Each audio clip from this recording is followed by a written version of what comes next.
What time is it? It's Sampstra Games time. We're gonna start a brand new game on this channel that came out yesterday into early access, I believe. It's called Generals and Rulers, and it's made by Hamsters Gaming. Now, this name is similar to it. That's because they made Evil Bank Manager, which I absolutely loved, and I have a Let's Play for it, so you can check that game out as well. But let's focus on Generals and Rulers. So, what is this game? Well, I'll tell you how they market it because I love it. What they say is this: if you take a strategy and you remove all the grinding and the boring stuff out of it, this is what you get. Generals and Rulers. Don't you love that market? So immediately it's like, whoa, what does that mean? I want to play that. So I'm going to play that for you. I'm going to start a new game, and you have campaigns. You also have multiplayer. And it's like a quick game. Like, it should take like 2 to 4 hours to finish like one map. So we're gonna go on Europe. We're gonna do it with like a medium difficulty. You have like countries from like half a star to like 4.5 stars. The less stars, the easier it is. We're gonna do like 3 stars, which is kind of like a medium. And we're gonna pick this country, Smolensk, which is kind of small. It's sort of like in the middle of bigger countries, but it should be like a medium difficulty. So I think it's gonna be fun. Interestingly, though, humans, which are this big, have the same difficulty as this tiny baby up here. So, you know, we could go with the humans, but I'm gonna go with Smolensk. Let's be brave, you know. Let's just be strong. Oh, and I want to say big thank you to Hamsters Gaming for giving me a key for this game. And let me just show you the game. So you can see the countries around me. You can see that they have these kind of stars. You might say, well, what do the stars mean? The stars are generally how much they like you. So you can see, very important, that Novgorod up here, Novgorod Republic, they like me. This matters because if they didn't like me, you would be dead in 2 seconds. But thankfully they love me.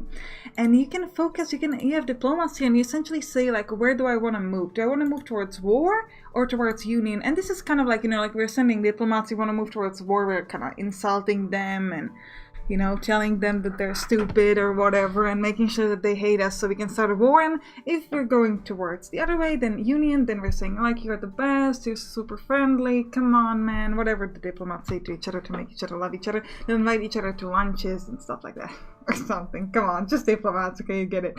So you just pick a goal, and again, you can see that this is kind of like easier, you know, like you don't need to worry too much about like having diplomats, sending diplomats. You just pick a goal. You can also immediately pay, like we're gonna do right now. We're gonna pay to get to peace 3 stars. So now they like us even more, and you can just like pick a goal. This is going to automatically move. So this is something that you want to do with a lot of your countries. So you want to kind of think about, who do I want to attack, and then you want to sort of move in that direction and make sure that they cannot attack. You can attack people only if they have like one star. I believe, for example, if you look at these guys, if we have 2 stars with them, we cannot start a war yet. You need to get down to 1 star, then you can start a war. But not right now. So we could like negotiate them down and then try to start like a war, but we're not going to do that just yet. So first of all, let's look at the top here on the left. So we have 84,000 gold, we have 1,697,000 population, only 1 tiny baby region. This is really bad, because this means if once somebody attacks us and they take this region, we're dead. We're just plain dead. It's over. Bye-bye. No more. Hasta la vista. Go away. You're dead. Because you have no more regions, so like, you know, like it's gonna be really hard for you to do stuff if you have no people.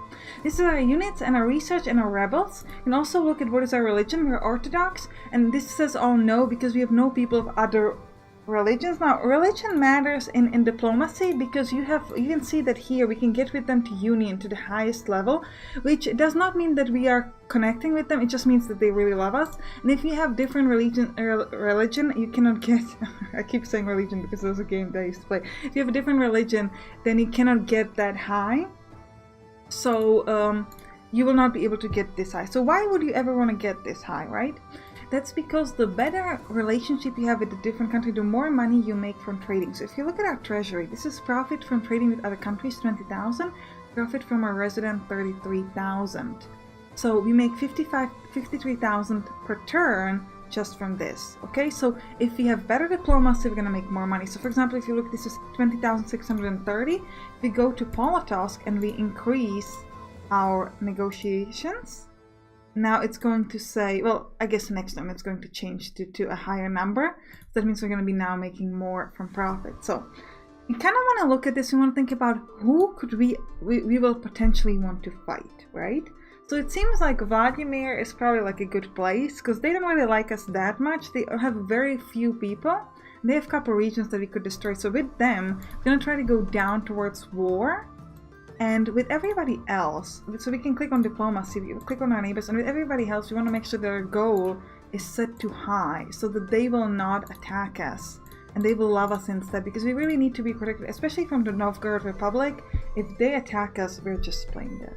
They don't have many people, but they have a lot of regions, so it could be difficult. So we'll start off with Vladimir, destroy them, and then we'll move towards maybe this, or we'll see who we want to attack after. But Vladimir is first, So next up we have army. This is our army. You have a lot of different units, and you can see like what kind of attack they have, and then you can look at the info. You can see how good they are against some other units. Something to look at. And you can have two types of units. You can either take them from your own peoples. For example, I can buy 1,600 infantrymen, which is going to loss of population of 11,000, or you can buy mercenaries who are more expensive, but they do not take people from your population, and if you lose people in your population, you obviously get less from taxes. Then we have research, which is very important, and you can put your money into research. You can pay more scientists, and then you can make stuff. So first thing I'm doing in research, you want to lower your research cost. Obviously, we're gonna go down like 5%, I think. And then what I like to do is like to increase my money, because money matters a lot. So that's what we want to do, but first we need to get some spies, because spies will allow you to learn about other countries, how many people they have there and how many units. We're going to take 2 spies, the rest we're going to put into money. So we have 3 money options. We have taxes, trade, and profit. So if you look at the treasury, you can see profit from trading, profit from residence, and then you have like total profit. So and then you can look at like these research costs, and you can see to increase just trade we pay 1,400 research, to increase just taxes 2,800, and to increase everything 3,800. So right now for us it's most effective to probably go with the trade, actually, because the trade is half of the profit, and in trade we're making less than half. Okay, so we're gonna put it into profit, total profit. So we'll put everything into it. Then you can also see here, this is interesting, we have a recruitment infantrymen. This thing, you can get like free recruitment of certain unit if you pay for this. Which unit this is depends on your country. So for example, I played in my test game as Kiev, right here, and they had archers, and I saw somebody else play England, and they had trebuchets, I think, though not 100% sure on that one. So the country matters for that. Okay, so we're doing Smolensk. So I bought a spy, right? So let's do stuff with him. So we're gonna grab our beautiful little spy, and we're gonna say, hey man, go to Vladimir, because Vladimir's the place I want to attack. Yeah, okay. So we're gonna say, hey, go to Vladimir. And you can pay this. Now, espionage is usually more expensive. This time's actually, usually cheaper. This time's actually more expensive. This is like a little less precise thing. It's not going to tell you as good of an information. Reconnaissance is the thing that tells you the precise information about the country, or as precise as you can get. So we're going to pay here. And we have 600 militia and 773 trebuchets. And that's it. That's it, ladies and gentlemen. That's all they have. They do have 4 stars in army. They have a really bad army. Come on. Okay, well, we'll play for espionage as well. You can see they have, yeah, 600. This is just the info that we had. So this one is the more precise one. So they are not great. They have 700 trebuchets though. And trebuchets do 10 damage. So if you look at them, you want to look at something. What's good against trebuchets is actually cavalry is good against trebuchets. So we would like to grab some cavalry. So what I'm going to do is I'm going to grab some cavalry. I can't. Why not? That's interesting. And I played as Kiev. I could get them from the get-go. I'm not quite sure why.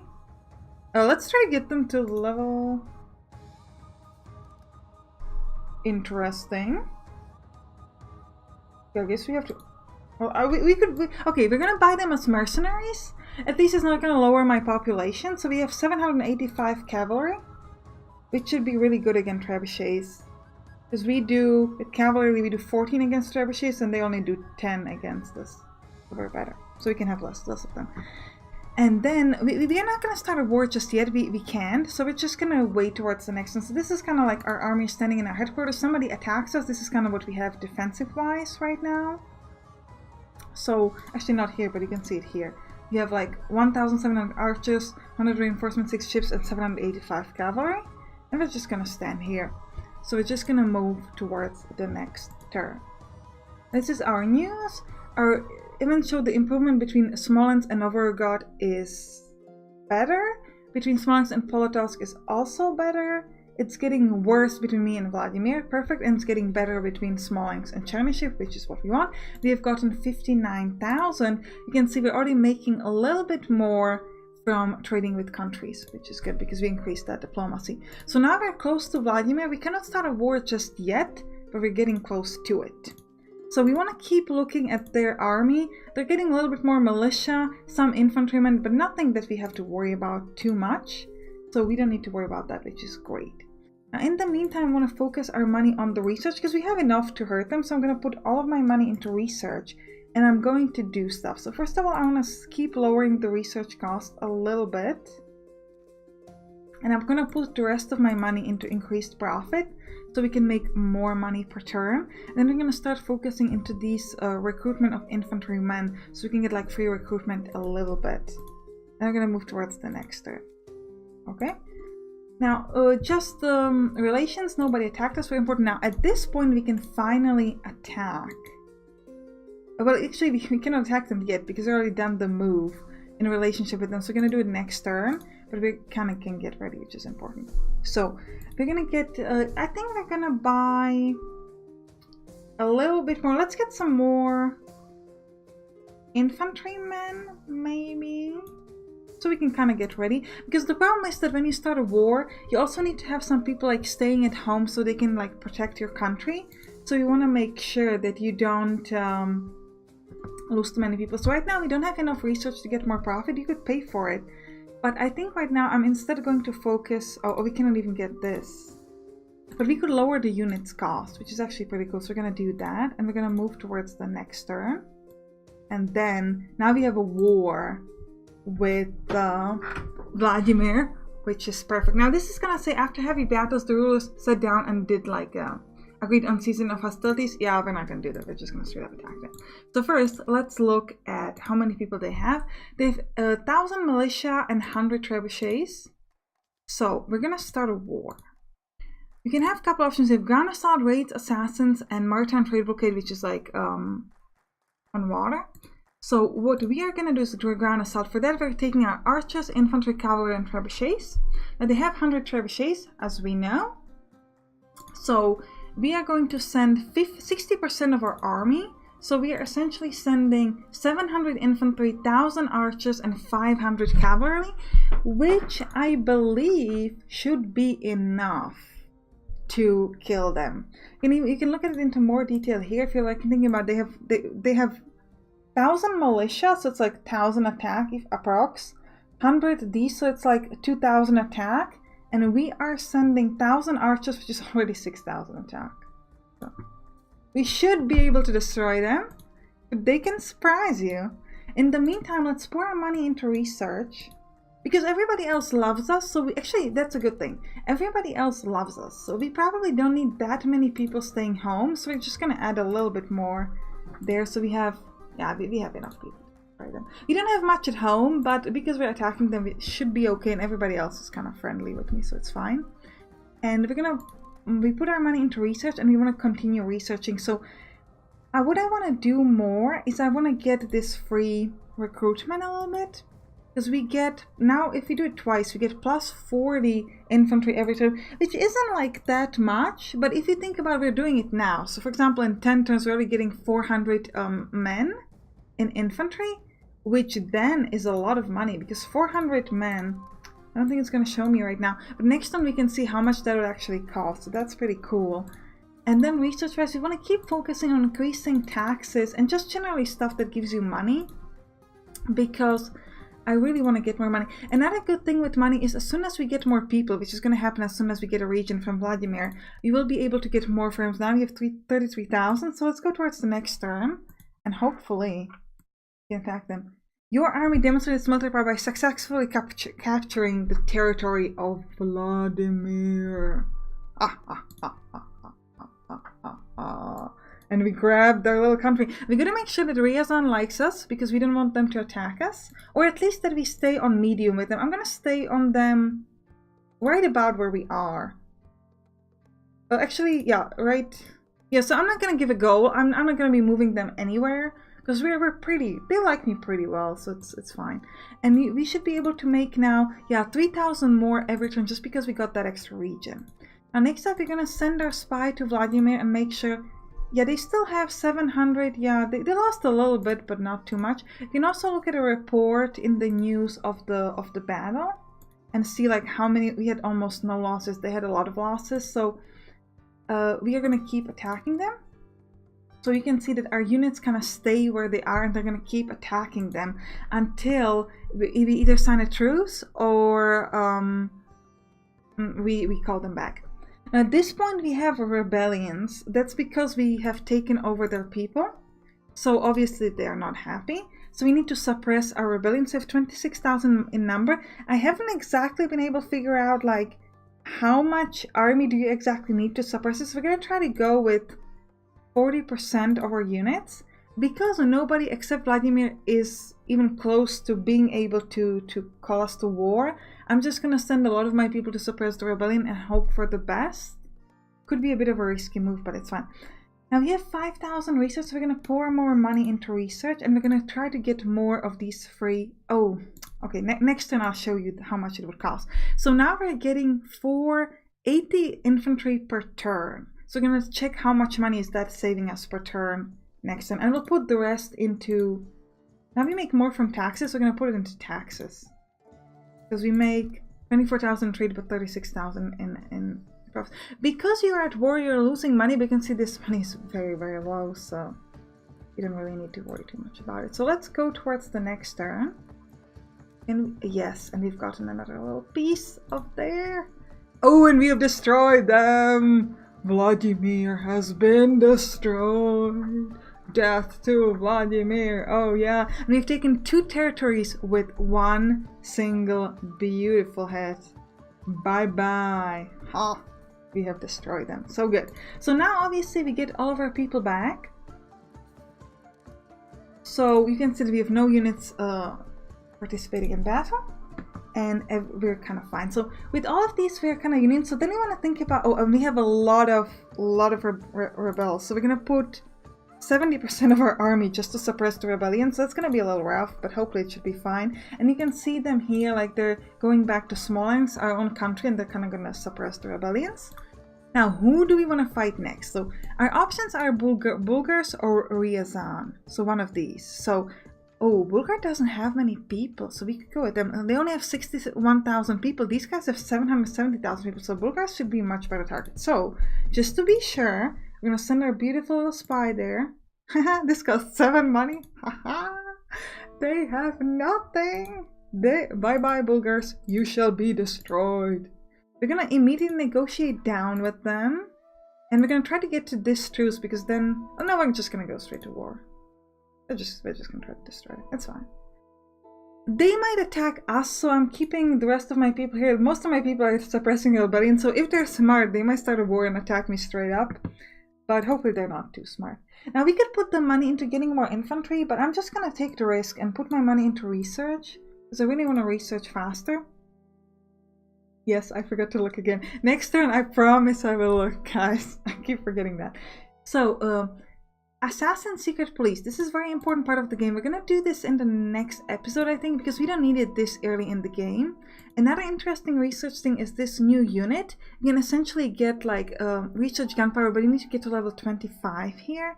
And then you can get marksman and another thing which is called forts, but it's more likely catapults. I'm not quite sure. So we'll see about that. You can also lower the amount of rebels, which is actually pretty good for us. So we're going to do a little bit of that.